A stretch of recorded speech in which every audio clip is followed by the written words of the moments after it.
Hello, my Scorpio friends. Dr. Shiny here. I have a tarot reading, general reading for the month of March 2017. If you haven't already done so, please check out my introductory videos. For you Scorpios specifically, because I have had a user who concerned me a little bit, who saw the cards in a way that I never intended them to be seen, and apparently sees pretty much every tarot reader is sort of coming down on Scorpios, or trying to impose will on them, or sort of maybe just perceiving a general um, maybe bigotry that exists in the astrological community on Scorpios. Now, I want to say, first of all, that I don't really know many Scorpios. I looked through my list of Facebook friends to see like how many friends of mine, close friends of mine, are Scorpios, and I've got a cousin who I love very dearly who's a Scorpio, and just a couple other very minor acquaintances. So I don't have a lot of personal experience with Scorpios, and I want to assure you that I don't have any personal prejudice against Scorpios. To be honest with you, try not to think about trends in the astrological signs too much. I use the sign as a way of just arbitrarily categorizing people to give them a general reading. To be honest with you, any one of my readings could be applicable to anybody, regardless of what your sign is. Giving you a sign just gives your mind, it's sort of like reaching a hand out and saying, here, this is for you. Listen to this, and if it clicks, it's for you. If it feels way off the mark, it's just not meant for you. So don't think that every single general reading that you're going to see out there was specifically targeting or trying to talk to you. That's just not possible. I mean, we are all instruments of a higher power, but that higher power is not out to get you. They're there for your benefit. So if you're hearing something that is constantly striking a nerve, it's an indication that you need to take some time in self-reflection. In fact, I would suggest, if that's happening, don't watch tarot videos. Just stay away from them for a little while, and do instead some self-reflecting about why you got so upset about things like that, because nobody's I can only speak for myself, I guess. I certainly have no ill intent in this. I give these tarot readings because I got a lot of help out of them. They were almost like better than any sort of shrink or psychology or anything like that ever was. So I'm trying to share those benefits with other people. I don't intend to harm or demean or anything like that anyone. But the nature of these readings is the cards kind of call you out on your BS. They call you out on the things that sometimes you think you're good at, but you're just not, Now, for that said, I'm going to go ahead and get into your reading. That was just one little message because there was some intense conversation going on between me and the Scorpio on the last video. So today, the current situation for Scorpio is the Four of Swords. Okay, so the Four of Swords indicates a period of like brief rest, relaxation, but it has this energy associated with it that if this isn't sort of a final rest, this isn't something that you're going to just be able to kick it from now on. It's not like retirement or something like that. These issues are going to resurface, and after you get some energy gathered, some mental fortitude to go back in to the struggle, there's still work that needs to be done. There's still something that needs to happen. Now, what's influencing you or crossing you is this Ten of Wands, which suggests that you're feeling possibly over-encumbered, or just like you've got too much to take care of, too many things, and it's overwhelming, it's weighing down on you, and a lot of times it's about trying to control too much, about not feeling like you want anything to be out of your control, like saying, like you're going to dominate your own destiny, your own will, and the stronger you feel about that, the more the universe will have a way of knocking you down a few notches and showing you that you don't have power over everything. You know what I mean? You have a limited amount of power, and learning what that limited amount of power is is how you begin to move past it and grow. You see what I'm saying? So when people point out your limitations, they're not always trying to keep you in a box. Sometimes they're trying to get you to be realistic so that you can actually get somewhere. Because otherwise you're just always sort of spinning your wheels thinking, I can do this, I can do this, I can do everything. But if you don't start to like step back and actually do a mental assessment and figure out what you are capable of, then it's hard to move forward. It's hard to move, you know, if you don't know where you stand, how can you know where to go, you know? Very simple. I mean, I'm not saying anything that should be underhanded knowledge or anything like that. This is pretty straightforward. The past, the recent past, good times, emotional fulfillment, good friends, lasting friendships, lasting relationships, and that kind of thing. You have some people that really care about you. And that's good. We all need that. That's a huge benefit for you. And I've seen a common trend actually in the readings. This isn't the first time I've seen that card in the past and the star in your future. Now, the star in this artwork I really love. It has the sun and the moon being poured out. The sun represents the higher thought, the conscious mind, and the moon represents the lower unconscious mind, the subconscious. And both of them are being poured out here with the figure sort of looking up at the stars, right? So this suggests that in the future, you've got an opportunity here to be guided by divinity in a way that is, I don't want to say like unusual, but not very, yeah, it's quite unusual. It's very uncommon for a person to really be guided by the divine very closely, because most people are incapable of differentiating their vision of God with who God really is. You see what I'm saying? So let's say you're a kid growing up reading the Bible, you're imagining what God is like.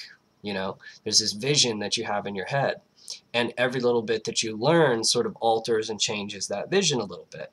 Well, then real maturity, real spiritual development is then totally breaking that image and letting go of it and realizing that it's just an image, that it's just something that you created, and that there is something real that that image is supposed to represent. And if you can't let go of that image, then you never see what the actual real thing is, you know? And because of your particular situation, your particular history, you have an opportunity here for real communication with the divine, to be led very, very closely, like hand in hand with the divine. So walking that path is going to require you to sort of develop some additional mental fortitude. Sometimes it gets a little scary. Sometimes it feels like you're being haunted a little bit, but that's just your mind not really trusting the process. So you start to see it in a more scary way than it really is. So you have to learn how to trust this process. It's something that takes time. I wouldn't suggest jumping in and just like listening to voices in your head immediately. You know what I mean? And it's not really, if you're hearing actual voices in your head, that may be an indication of a more serious problem. When I say voices, when I hear voices, I hear the higher power speak through the lyrics on the radio, and you know, like just the situations that I see on TV just randomly are just in sync or in line with what's going on in my mind, or what the struggles that I'm going through are, the situations, that kind of thing. And that's the way the communication takes form in my mind. Okay. Now in the foundation, you have the Seven of Wands, which indicates that after like a period of initial success, now you feel the need to defend yourself. You see this little character standing up on the hill. He is the leader, and the people are following him, but they're starting to grow restless, and they're starting to distrust a little bit.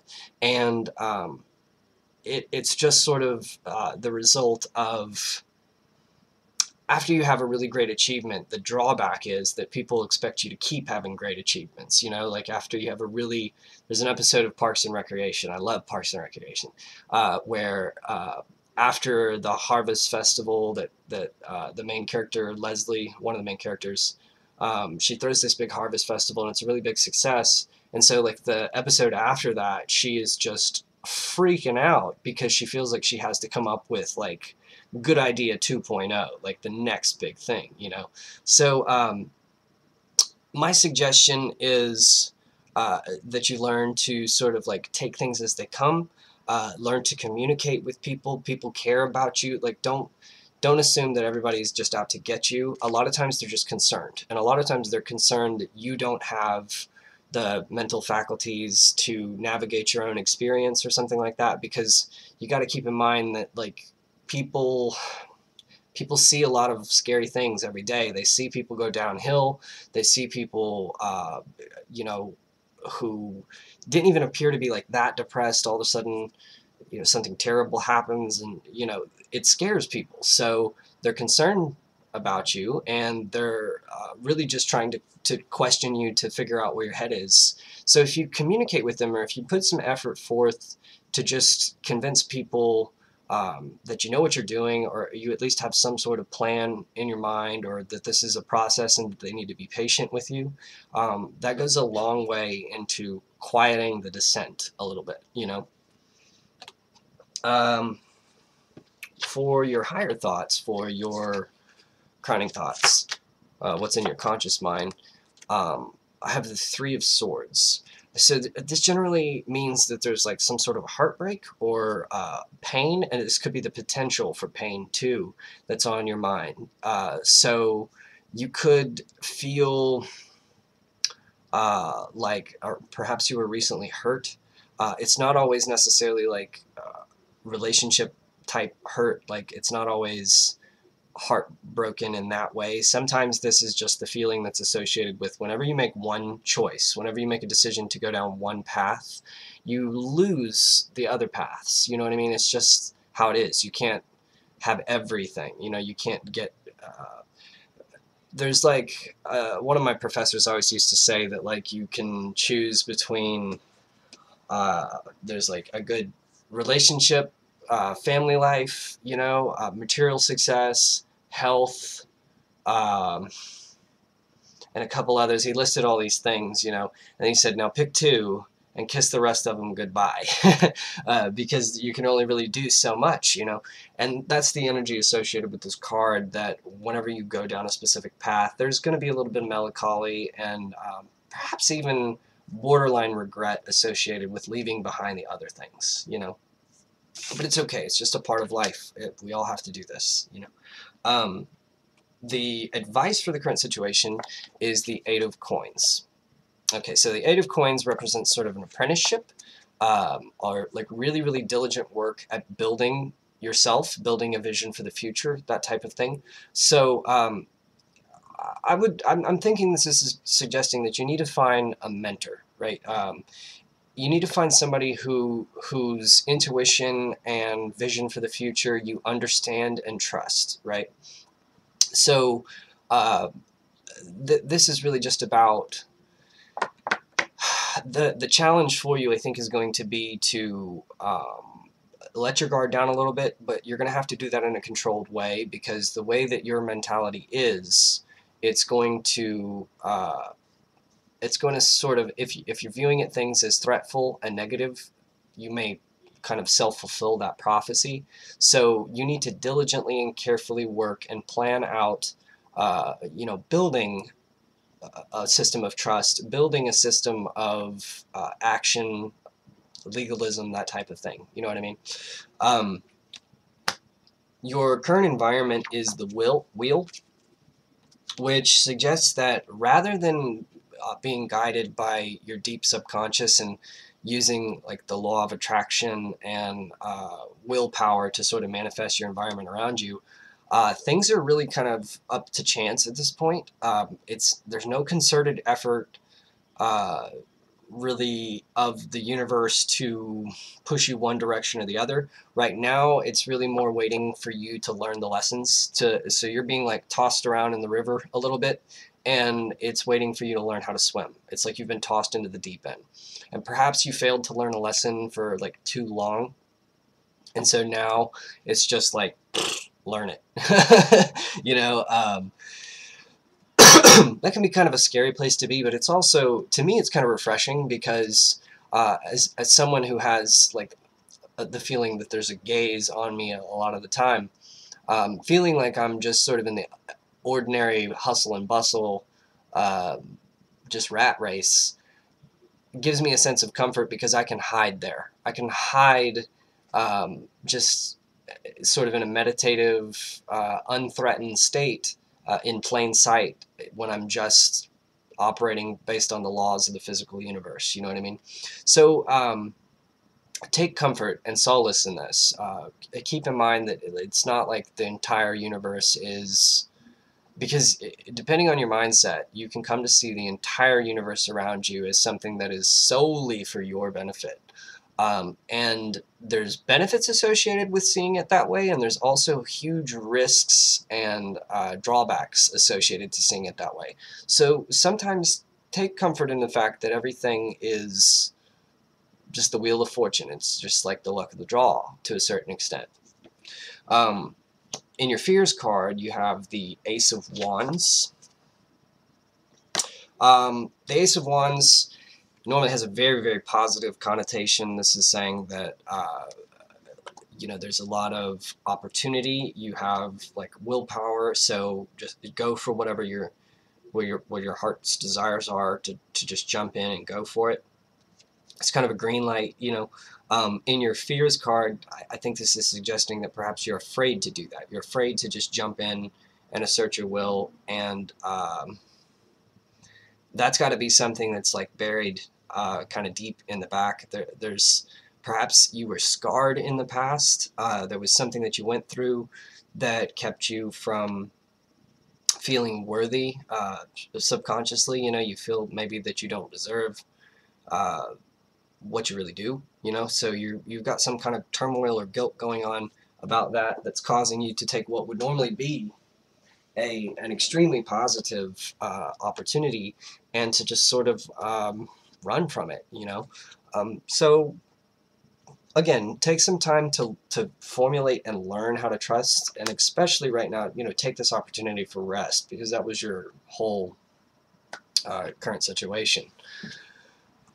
I can see it feels that you might feel a little bit overwhelmed and perhaps even like attacked, or like having to defend yourself. So, you know, take it easy a little bit. What I have in your overall message is the Seven of Swords. Sorry. The Seven of Swords has this energy associated with it of needing to get away with something, sort of like betrayal sometimes. This figure is sort of trying to get away with those 5 swords there and leaves the other 2 behind, just, you know, just kind of not even caring, just getting out while they can. They don't seem to have an attitude of malcontent or maliciousness. It seems to be more like they feel like they have to get away. They feel perhaps like someone is after them. They feel just the need to sort of fly under the radar, or something like that.